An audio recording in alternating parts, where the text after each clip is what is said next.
Baik, selamat siang Bapak Kepala. Selamat siang Pak Walus.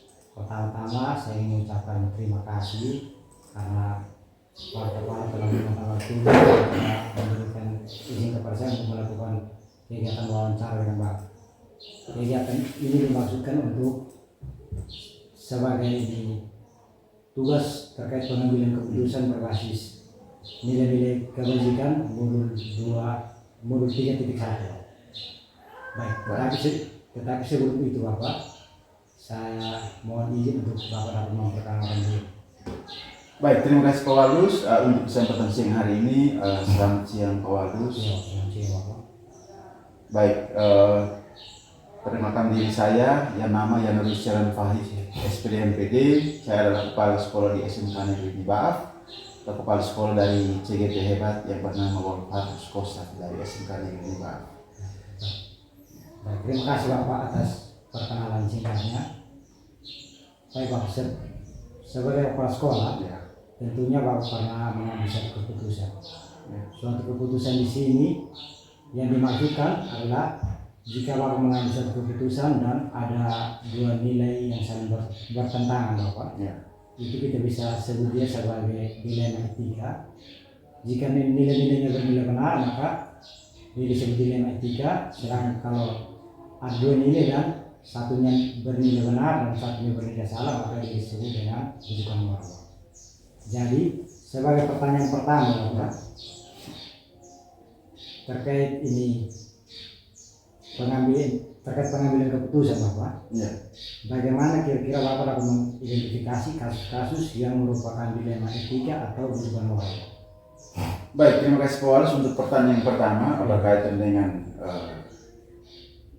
mengidentifikasi kasus dalam pengambilan keputusan. Itu tentunya bahwa mempelajari dan menyimpulkan kasus yang terjadi itu jika ada dua nilai dan dua nilai tersebut bernilai benar, maka itu merupakan kasus dilema etika. Sedangkan jika di antara dua nilai itu ada salah satu yang bernilai salah, sedikit pertentangan, maka itu merupakan kasus rujukan moral. Tentunya di dalam mengelola pendidikan atau di dalam lembaga atau di sekolah itu tentunya itu hal-hal seperti ini, kasus-kasus seperti ini banyak sekali terjadi. Baik itu dilema etika maupun berkaitan dengan rujukan moral selalu terjadi. Seperti itu.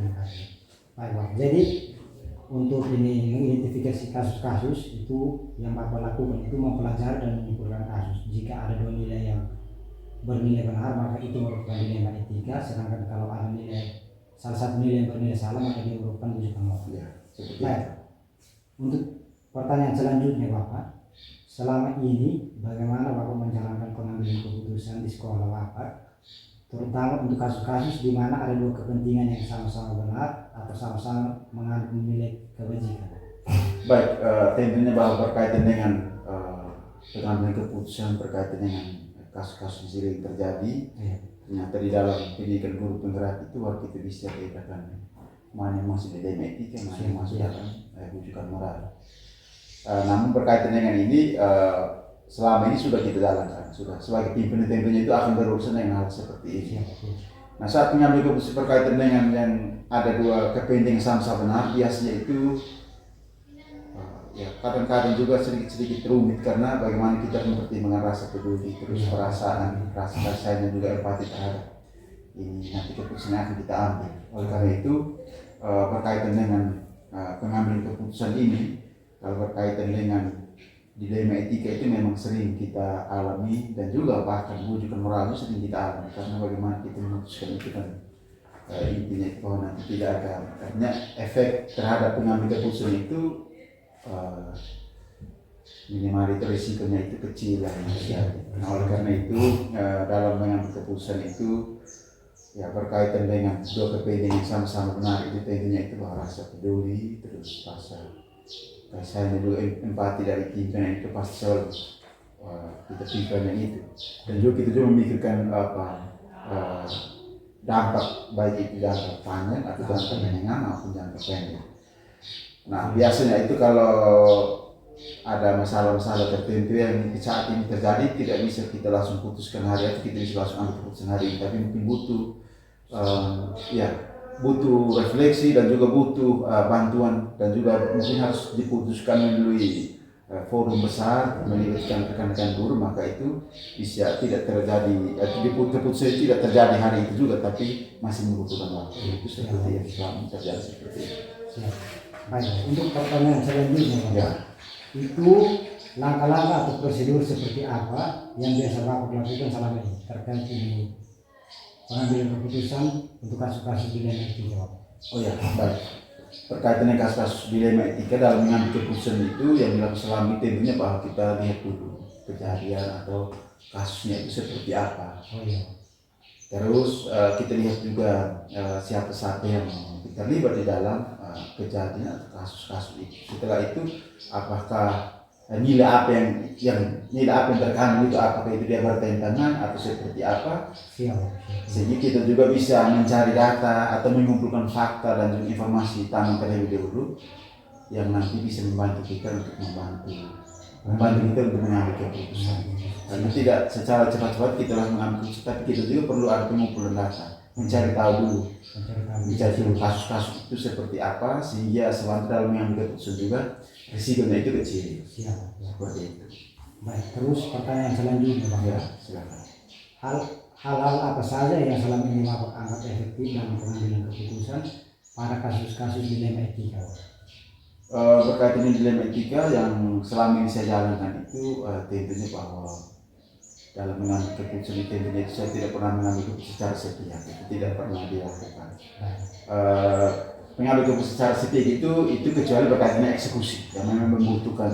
Tapi eksekusi berkaitan bukan bersoal tentang kasus, tapi eksekusi tentang mungkin harus diputuskan hari ya. Tetapi kalau misalnya itu sudah berkaitan dengan bukan kasus, tapi berkaitan dengan keputusan yang memang harus butuh banyak pertimbangan, maka tidak bisa secara cepat langsung diambil, tapi butuh ini apa? Musyawarah dengan teman-teman guru atau ya kalau memang itu bersifat umum tentang lembaga sekolah, maka itu butuh rapat bersama dengan dewan guru dan juga pegawai di sekolah. Kecuali hal-hal berkaitan dengan mungkin butuh keputusan eksekusi soal misalnya ini harus contoh mau berkaitan dengan misalnya keuangan dan sebagainya yang butuh itu eksekusi, itu enggak langsung eksekusi pada hari itu. Baik. Selanjutnya Bapak, pertanyaan yang ingin saya tanyakan Bapak, hal-hal apa saja yang selama ini merupakan tantangan dalam pengambilan keputusan pada kasus-kasus dilema etika? Baik, tentunya berkaitan dengan kasus-kasus dilema etika ini bahwa misalnya terkait dengan sekolah kita ini, misalnya pembagian misalnya kelebihan guru selama ini, jumlah rombongan belajarnya itu sedikit, terus jumlah gurunya itu banyak. Itu sering terjadi dilema etika dalam mengambil keputusan. Contohnya itu misalnya ada jam ini sebenarnya itu kalau lihat itu mungkin hanya cocok diajar oleh satu guru, tetapi yang terjadi di sekolah itu misalnya lebih dari satu guru. Bagaimana kita mengambil keputusan terhadap ini? Misalnya di sisi lain guru A mungkin merasa untung, tapi guru B dirugikan. Tapi di sisi lain pimpinan juga bingung. Ini dari segi aturan regulasi karena ini memang hanya bisa diatasi oleh satu orang guru dan seterusnya. Jadi itu kasus seperti ini yang sering terjadi. Itu dan di sekolah itu untuk dilema etika itu terus di lembaga SMA memang sering terjadi karena kita alih seperti itu. Jadi kita berusaha untuk ada pihak-pihak tertentu dalam mengambil keputusan itu ya tidak terlalu dirugikan. Jadi selalu kita pertimbangkan. Maka tadi dikaitan dengan pertanyaan pertama tadi itu kita selalu pertimbangkan rasa peduli dan empati, walaupun kadang-kadang itu bertentangan suara hati dari pimpinan. Siap, paham. Baik, iya. Itu merupakan ini kasus-kasus dilema etika. Sekarang terjadi seperti itu. Kalau karena kita mau sesuai aturan, mungkin dia hanya khusus untuk satu guru saja, tetapi kalau misalkan kita masih pakai rasa empati apa, kita bisa mempertimbangkan. Baik, untuk pertanyaan selanjutnya Bapak, apakah Bapak memiliki sebuah tata kelola atau jalur tertentu dalam penyelesaian kasus-kasus dilema etika? Baik, berkaitan dengan itu Pak Wali, statementnya itu berkaitan dengan kasus-kasus dilema etika itu bukan jadwal, tetapi misalnya terkait dengan pembagian beban kerja guru. Beban kerja guru itu tentunya itu biasanya terjadi pada saat awal tahun pelajaran. Iya, atau apa? Rapat awal tahun pelajaran. Nah, tentunya sebelum rapat awal tahun pelajaran itu hal-hal berpikir soal dilema ini sering terjadi. Malah kita pasti berpikir soal ini bagaimana ini guru ini besok mau diatur dan atau dia mau mengajar atau tidak, seterusnya itu. Tetapi untuk jadwal tentang pengambil keputusan berkaitan dengan kasus-kasus itu sesuai ya fleksibel. Ya. Ya terjadi kalau memang hari itu ada hal-hal yang kasus-kasus atau yang berkaitan dengan pengambil keputusan yang harus diambil hari itu kita selesaikan hari itu. Tetapi berkaitan dengan jadwal tentunya itu tidak jadwal yang tetap untuk ini. Siapa? Baik. Ya. Baik. Pertanyaan selanjutnya Bapak, adakah seseorang atau faktor-faktor apa yang selama ini mempermudah atau membantu Bapak dalam pengambilan keputusan dalam kasus dilema etika? Oh ya baik, berkaitan dengan ini sejauh ini saya merasa nyaman-nyaman saja karena dalam mengambil keputusan saya berkaitan dengan dilema etika tidak pernah saya ambil sendiri, tapi diputuskan melalui rapat, jadi tidak ada beban untuk saya dan saya rasa mudah, tidak ada beban, maksud tidak ada beban moral di dalam lingkungan kerja di lingkungan sekolah karena dalam mengambil keputusan itu selalu di dalam forum rapat baru diputuskan bersama. Pada akhirnya keputusan itu nanti ditopi oleh kepala sekolah, tetapi bahwa dilemparkan ke dalam forum dulu panitia kesepakatan bersama, tidak ada beban. Dan itu saya rasa itu ada teman-teman, ada wakil kepala sekolah, terus ketua komite keahlian, wali kelas, dan juga teman-teman guru semua sangat membantu kita. Siap. Baik, ini mungkin pertanyaan terakhir terkait dengan wawancara ini. Itu dari semua hal yang telah disampaikan, pelajaran apa yang Bapak dapat atau Bapak petik dari pengalaman Bapak dalam pengambilan keputusan terkait dilema etika? Baik, berkait ini tentunya bahwa tentunya sebagai pimpinan IDAL mengambil keputusan itu memang harus jangan ini ambil keputusan dulu baru berpikir dulu baru mengambil keputusan. Oleh karena itu berkaitan dengan ini, pengalaman yang saya ambil selama saya menjadi pimpinan itu adalah dalam memutuskan mengambil keputusan itu berkaitan dengan kepentingan umum, berkaitan dengan lembaga tentunya itu supaya kita merasa nyaman itu maka perlu dalam bentuk forum.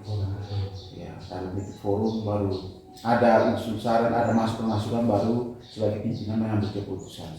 Terlepas dari hal-hal yang bersifat bukan bersifat umum, tapi hal bersifat mungkin mendadak. Keputusan yang bersifat mendadak dan harus waktunya tidak ada jeda waktu untuk sampai tunggu sampai 1-2 hari ke depan.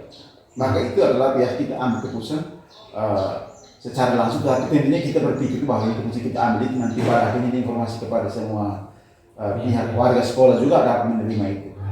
Oleh sejauh ini selama saya menjadi pimpinan di SMK Negeri Wakaf ini, tentunya saya menjalankan itu. Jadi sejauh ini tidak ada konflik internal ini, atau sejauh ini pokoknya aman dan masih nyaman sampai hari ini. Artinya bahwa pengambil keputusan selalu melalui hasil rapat, kecuali hal-hal yang memang butuh eksekusi mendadak maka itu diputus. Tapi bahwa yang diambil pada ketika waktu mendadak itu tentunya itu sudah ada pertimbangan bahwa nanti akan diterima oleh warga sekolah.